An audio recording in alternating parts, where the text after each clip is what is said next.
Hello भाई, नमस्ते सभी को। कैसे हो सभी? आशा है बहुत सीरियस होंगे। ऑब्वियस सी बात है, क्योंकि आपका सितंबर में एग्ज़ाम होने वाला है एसएससी एमटीएस का। मैं ये वीडियो क्यों बना रहा हूँ, आपने थंबनेल देख लिया होगा। नोटिफिकेशन और करंट अफेयर के लिए आपके लिए एक बेस्ट मटेरियल बताने वाला हूँ क्या हो सकता है। ठीक है, तो फाइनली आप वही चीज़ कर रहे हो जो आपने एसएससी एमटीएस जो मई और जून में हुआ है उसका नोटिफिकेशन आया था तब चीज़ की थी। अब मैं डिस्प्ले पे आपको एक चीज़ दिखा दे रहा हूँ।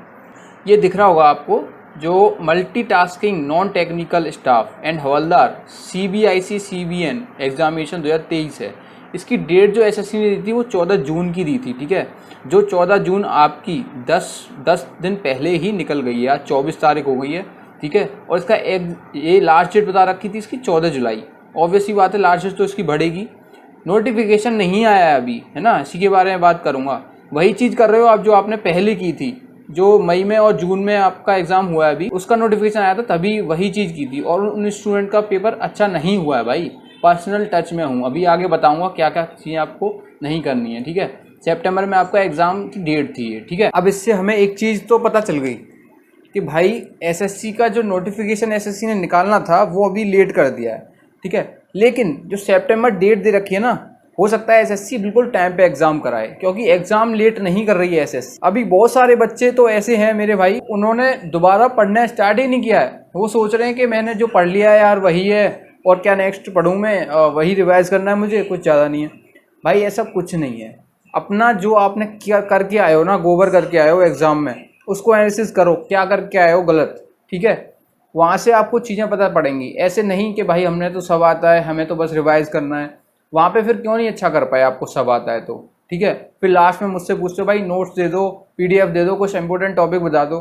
ये सारे वही बच्चे होते हैं भाई जिनका थोड़ा लास्ट में तैयारी हल्की होती है, उनको अपने आप पे कॉन्फिडेंस नहीं होता है। ठीक है, तो मैं आपसे बोलूँगा आप उन्हीं बच्चों की तरह ना करें जो आपका मई और जून में एग्ज़ाम हुआ है। नोटिफिकेशन जब आया था भाई, बच्चों ने तभी स्टार्ट किया था, बहुत सारे बच्चों ने पढ़ना, और उन सभी बच्चों का सिलेक्शन नहीं होता है, मेरी बात मानो। ठीक है, अब नोटिफिकेशन का आप वेट करते करते अभी आपके 10-15 दिन और निकल गए ना, आप पे प्रेशर आ जाएगा। फिर आप सोचोगे कि जल्दी जल्दी इंपॉर्टेंट चीज़ें मैं कर लेता हूँ। ठीक है, अब लेकिन एसएससी का एग्ज़ाम ये कैसा हो रहा है पता है? जीएस हुई, इंग्लिश हुई, इसमें भाई कॉमन चीज़ें जो बच्चा रट के जाता है वो चीज़ें नहीं आ रही हैं। जिसे overall experience, knowledge, understanding of language, for example English, ठीक है, इनकी नॉलेज होगी, वही अच्छा करके आ रहा है। ये आप रिजल्ट आएगा ना उस दिन उठा के देख लेना, जो इंटरव्यू वगैरह आएंगे पूछ के देख लेना भाई वो कैसे उसने पढ़ाई करी है। ठीक है, ऐसे नहीं पढ़ाई होती कि आपने इंपॉर्टेंट चीज़ें कर ली। मैं एग्ज़ाम देने जाऊँगा पहली बार, मेरे को ऐसा लगेगा अरे भाई ये तो छोटा सा सिलेबस है, इतनी इतनी चीज़ें आती हैं, इंपॉर्टेंट टॉपिक्स यही कर लूँ।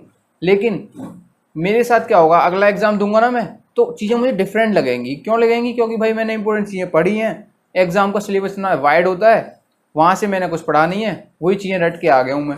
भाई ओवरऑल आपको नॉलेज होनी चाहिए।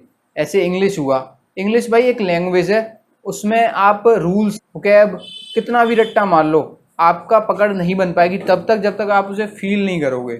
जब तक आप ये पास्ट में है, फ्यूचर में है, क्या कंडीशंस लग रही हैं, इसमें ये कंडीशन लग रही है तो तब ये आ रहा है चीज़, ऐसे करके नहीं समझोगे तब तक आप उसमें कमांड नहीं बना पाओगे। जब तक कमांड नहीं बनेगी, जब तक आप उस काबिल नहीं हो जाओगे कि आप पढ़ा दो किसी बच्चे को इंग्लिश बैठ के, तब तक भाई आपका भी एग्ज़ाम कहीं ना कहीं भाई समझ सकते हो अब मैं क्या कहने की कोशिश कर रहा हूँ। ठीक है, तो नोटिफिकेशन आ जाएगा, उसकी दिक्कत नहीं है, उसकी टेंशन मत लो। दिक्कत ये है, दिक्कत आपकी जो माइंडसेट ये होना चाहिए कि हमको पढ़ना है, एग्ज़ाम हमारा होना ही होना है, एग्ज़ाम को कोई नहीं रोक सकता ना होने से। ठीक है, और 2023 निकल गया ना, 2024 में भाई बहुत, मैं तो कह रहा हूँ वैकेंसीज भाई कम ही आएंगी, कम ही देखने को मिलेंगी मेरे हिसाब से। ठीक है, अभी आप सोच रहे हो इसमें वैकेंसी कितनी आएंगी, अब कितनी आएंगी, भाई अच्छी खासी आएंगी वैकेंसी, टेंशन मत लो उस बात की। ठीक है, नोटिफिकेशन आएगा जैसे ही अपडेट कर दूंगा। टेलीग्राम चैनल का लिंक नीचे डिस्क्रिप्शन में ज्वाइन कर लेना। ठीक है, मैं बोल रहा था करंट अफेयर के लिए आपके लिए एक बेस्ट जुगाड़ बता रहा हूँ। CHSL, CGL, MTS, किसी का भी एग्जाम है आपका फिलहाल ही, तो जून के लिए अपडेटेड ये किरण पब्लिकेशन की तरफ से बुक आई है, आज ही आई है, रिसीव हुई है मेरे को। अभी इसमें है क्या, देखो मैं थोड़ा सा बता दे रहा हूँ जल्दी जल्दी, इतना टाइम है नहीं वीडियो के लिए। ठीक है, प्रीवियस ईयर क्वेश्चंस भी हैं इसमें, मतलब प्रीवियस ईयर क्वेश्चंस का मतलब पता है क्या है? ऐसा नहीं कि प्रीवियस ईयर से क्वेश्चंस उठा लिए, वो थोड़ी आएंगे दोबारा, ठीक है। ये ऐसा कुछ कवर है इसका, मैं बता दे रहा हूँ जल्दी जल्दी। अभी जून के लिए ये अपडेटेड है, सारी अपडेटेड टिल जून 2022 आप देख सकते हो, ये लिखा हुआ है। और एसएससी एग्जाम के लिए है पर्टिकुलरली। इसमें देखते हैं क्या क्या है। फॉर एग्जाम्पल जो किरण का हम देखते हैं, उसने हर एग्जाम के जो चैप्टर्स हैं कि कौन कौन से चैप्टर में से, करंट अफेयर के चैप्टर में से क्वेश्चंस बन रहे हैं, कितने कितने क्वेश्चंस बन रहे हैं, ये दे रखा है।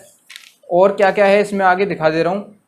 ये भी डिस्ट्रीब्यूशन ऑफ क्वेश्चंस दे रखे हैं सीजीएल टायर 1 में, मतलब जो 2023 में सीजीएल टायर 1 या 2 हुआ था ना, तो उसके क्वेश्चंस दे रखे हैं किस किस टॉपिक में से ज़्यादा क्वेश्चंस बने हैं। और देखो CHSL tyre 2 tyre 1 and stenographer C&D जो 2022 में हुआ है। अब दे कैसे रखा है, फॉर एग्जांपल अभी new parliament building of India, ठीक है, ये है, तो इसके बारे में सारी डिटेल्स दे रखी है। इंडियन प्रीमियर लीग आईपीएल के बारे में, फॉरेन ट्रेड पॉलिसी के बारे में, ये तो टॉपिक ऐसे हैं भाई, रखे रखा है, क्वेश्चंस आते ही हैं, मैं पढ़ूंगा पूरा भाई, ठीक है। सेंट्रल बजट के बारे में दे रखा है, क्या क्या है, कौन कौन से चीज़ों में क्या क्या गवर्नमेंट खर्च करेगी या फिर एस्टिमेशंस क्या क्या हैं।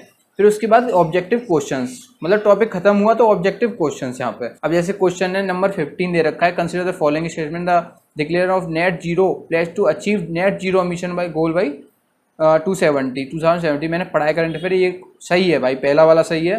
दूसरा GDP बाई 50% 2030 फ्रॉम 2005, मुझे लगता है भाई ये भी सही है क्वेश्चन। अब 15 का सॉल्यूशन देखते हैं, 15 वाले का सॉल्यूशन।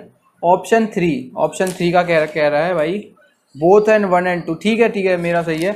तो इसमें एक्सप्लेनेशन भी थोड़ी सी दे रखी है, India declare the net zero commission, ठीक है, ये सारा दे रखा है। लाइकली टू इंस्टॉल, ये एक्स्ट्रा चीज़ें दे रखी हैं, 3-4 चीज़ें, ठीक है। तो इनको आप देख लोगे तो आपके मतलब ओवरऑल आपका कवर होता जाएगा, कुछ इस तरीके से है, ठीक है। अभी मैं भी यार मेरा भी एग्ज़ाम है, ठीक है, CGL का नेक्स्ट मंथ में ही है, तो प्रिपेयर कर रहे हैं हम भी। अब आते हैं आपके वन लाइनर स्टार्ट हो जाते हैं, वन लाइनर यहाँ से स्टार्ट हो जाते हैं, ये सारे वन लाइनर हैं, कितने मतलब साफ सुथरे से वे में दे रखे हैं, ऐसा कोई भारी भरकम नहीं लगेगा आपको कि रटते जाओ, ऐसा नहीं है। आपको एक मेमोरी शार्पनर मिल जाएगा ऊपर यहाँ बॉक्स में, इसमें जो हेडलाइन है ना भाई, उनको अच्छे से देख लेना, इतनी प्यारी दे रखी हैं कि ऐसा लगता है भाई क्वेश्चन तो यही है, यही बनेगा, ठीक है। इस तरीके से आपको MCQs देखने को मिल जाते हैं, ठीक है। आप देख लेना वीडियो को स्टॉप करके, ठीक है, एक बार थोड़ा सा दिखा दे रहा हूँ, वीडियो को स्टॉप करके आप देख सकते हो। तो ये था मतलब ओवरऑल इसका रिव्यू, मैंने अभी मंगाया है आज ही, तो मैंने सोचा आप लोगों को बता दूं, क्योंकि करंट अफेयर के लिए आपको लास्ट में 2-3 वीडियो देख के आप करंट अफेयर कर लो कंप्लीट, तो भाई मेरे हिसाब से ऐसा नहीं हो सकता। क्योंकि करंट अफेयर में होता क्या है, करंट अफेयर में आपको पहले से थोड़ा सा कवर करके चलना पड़ता है। लास्ट टाइम पे जो टीचर्स होते हैं वे केवल वही क्वेश्चंस कराते हैं जो ज़्यादा ज़रूरी है। अभी करंट अफेयर एसएससी कैसा पूछ रहा है, कुछ भी एग्जाम्पल है, स्पोर्ट्स है, ठीक है, फीफा वर्ल्ड कप हुआ, फीफा वर्ल्ड कप में अभी ये नहीं पूछेगा आपसे कि भाई कौन सी टीम जीती है, या तो उपविजेता पूछेगा या फिर थर्ड रनर अप पूछेगा। भाई थोड़ा सा ऐसे करके घुमा के क्वेश्चंस कर रहा है। ओवरऑल चीज़ें आपको थोड़ी सी ध्यान से पढ़ के जानी पड़ेंगी, ठीक है। जो भी आपके क्रिकेट के टूर्नामेंट हो रहे हैं, हॉकी का हो रहा है, भाई उपविजेता भी पूछ रहा है, ये नहीं है कि आप विजेता, ऐसा नहीं है, ठीक है। जितने भी इंडिया के स्पोर्ट्स हो रहे हैं, जो राष्ट्रीय खेल हुए हैं 2022 के, अब उनमें कोई ऐसा क्वेश्चन था CGL 2022 में टायर 2 में कि ये बताओ इनमें से फर्स्ट सेकंड थर्ड पे कौन है और सबसे ज़्यादा मेडल किसके हैं, ये भी डाल दिया था। तो उसमें क्या कंफ्यूजन हो गया कि भाई देखो मेडल क्या था, सौराष्ट्र पहले पे, महाराष्ट्र दूसरे पे, लेकिन मेडल्स महाराष्ट्र के ज़्यादा थे। ये क्वेश्चन मेरा गलत हो गया इसी चक्कर में, हालांकि मैं पढ़ के गया था। तो यही फ़र्क हो जाता है, थोड़ा डिटेल में चीज़ें होती हैं। तो आपके लिए वैसे अच्छी रहेगी बुक, मैं भी पढ़ रहा हूँ, मैंने भी मंगाई है, तो अच्छी होगी बुक, कहीं ना कहीं मेरे को अच्छी लगी होगी, मेरे को भी किसी ने बताया था इसीलिए मैं ख़रीदा, ठीक है। इसका लिंक आपको नीचे डिस्क्रिप्शन में मिल जाएगा, जो इंटरेस्टेड हो आप ले सकते हो, वहाँ से परचेज़ कर सकते हो ऑनलाइन, ठीक है। ऑफलाइन स्टोर पर भी आके देख सकते हो, कोई दिक्कत नहीं है, वहाँ से ले सकते हो। अगर नहीं आई हो तो आप ऑनलाइन ही ले लेना, मैं तो बोल रहा हूँ। आप बैठे रहो नोटिफिकेशन के भरोसे, आपका एग्ज़ाम उसी टाइम पर एसएससी ने करा दिया तो भाई लेने के देने पड़ जाएंगे, वैसा ही सीन बन जाएगा। अगर आपका पेपर जैसा हुआ है अभी, वैसा ही आपका पेपर वैसा होगा, समझ रहे हो, ठीक है। और करंट अफेयर का रोल ही इतना भाई बड़ा हो गया है अब तो, क्योंकि जीएस क्वालिफाइंग है, सबसे बड़ी बात। क्वालिफाइंग नहीं होती तो अदर सब्जेक्ट में हम कहीं ना कहीं थोड़ा 1-2 नंबर कवर कर लेते, यहाँ पे नहीं भाई। 7 क्वेश्चन आए हैं, 7 में से 6 क्वेश्चन आपको करने पड़ेंगे करंट अफेयर के। ये सीन हो गया है। और भी आपका कोई डाउट है तो आप कमेंट कर सकते हो। टेलीग्राम का लिंक मैं नीचे डिस्क्रिप्शन में दे दूंगा, ज्वाइन कर लीजिए। वहाँ पे मैं अपडेट कर दूंगा आपको जैसे ही नोटिफिकेशन आएगा। और उसमें नोटिफिकेशन में कोई गलती तो नहीं करनी है आपको। जैसे फॉर एग्जांपल बहुत सारे बच्चों के फॉर्म्स रिजेक्ट हो जाते हैं, किस लिए हो जाते हैं वो, उन गलतियों को आप ना करें। तो वो आपको मैं बता दूंगा क्या क्या गलतियां नहीं करनी चाहिए अगली वीडियो में, ठीक है। हेट कमेंट मत करना कि नोटिफिकेशन का थंबनेल लगाया तो नोटिफिकेशन नहीं बताया। भाई आपकी आंखें खोल रहा हूँ मैं। जो बच्चे फिर बाद में परेशान होते हैं कि भाई एग्जाम आ गया, तैयारी तो थोड़ी ऐसी है, इंपॉर्टेंट टॉपिक्स बता दो। तैयारी पहले से होती है भाई, पहले से होती है। जो भी आपके कोई भी स्पोर्ट्स पर्सन ले लो, वो क्या भाई एक दो दिन में या फिर उनको तो भाई सालों लग जाते हैं, ठीक है। आपको तो बस लगातार पढ़ना है, 2 महीने, 2 महीने भी नहीं है लगभग, ठीक है, वो पढ़ना है आपको। और रेगुलर रहोगे ना, मेरी बात मानो भाई, यहाँ से और यहाँ पहुँच जाओगे। कुछ नहीं है, लिमिटेड चीज़ें हैं, लिमिटेड चीज़ें पढ़नी है आपको। कोई ऐसा नहीं है कि भाई होगा नहीं आपसे, ठीक है। मैं बता रहा हूँ डेली मॉक लगाते रहो, कोई दिक्कत नहीं है। डेली मॉक लगाओ, उसको एनालिसिस कर लो। बाकी पूरा दिन आप जीएस और इंग्लिश पे दो अपना, ठीक है। और स्ट्रेटजी वगैरह मैं आगे और बता दूंगा, थोड़ा सा अभी टाइम नहीं मिल पा रहा है। तो ठीक है, नमस्ते, जय हिंद। अगली वीडियो में मिलता हूँ। सारी लिंक नीचे डिस्क्रिप्शन में दे रखा है।